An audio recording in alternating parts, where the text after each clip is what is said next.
కారం ఒక స్పూన్ వేసి ఇప్పుడు ఒక చుక్క వాటర్ వేద్దాం. ఒక అర గ్లాస్ పడతాయండి వాటర్, ఎందుకంటే మగ్గాలి కదా టమాటా ముక్కలు అవి చక్కగా. ఇప్పుడు దీన్ని మనం స్టవ్ మీద పెట్టేసుకుందాం.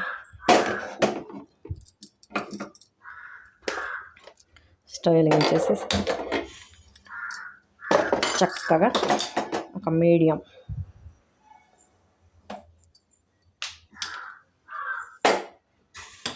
మంట మీద పెట్టేసి మూత వేద్దాము. ఒక 15 మినిట్స్ ఉడకనిద్దాము.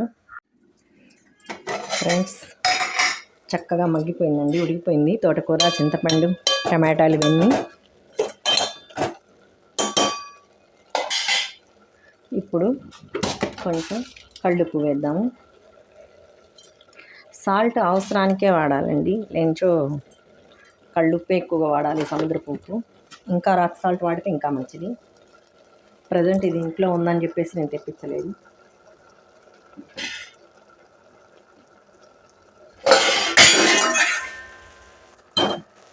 ఇప్పుడు బాగా అనిపేసిద్దాము. పప్పు స్టవ్ కట్టేసి అదేవిధంగా తాలింపు ఆవాలు,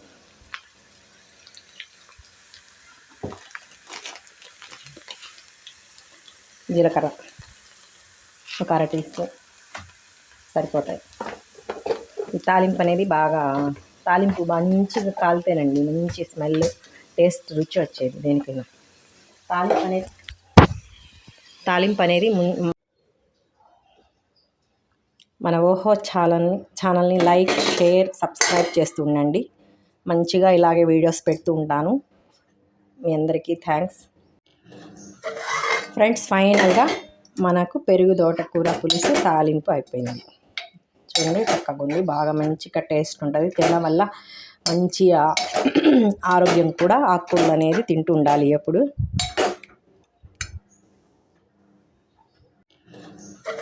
ఫ్రెండ్స్, ఫైనల్గా మనకు పెరుగు తోటకూర పులుసు తాలింపు అయిపోయింది.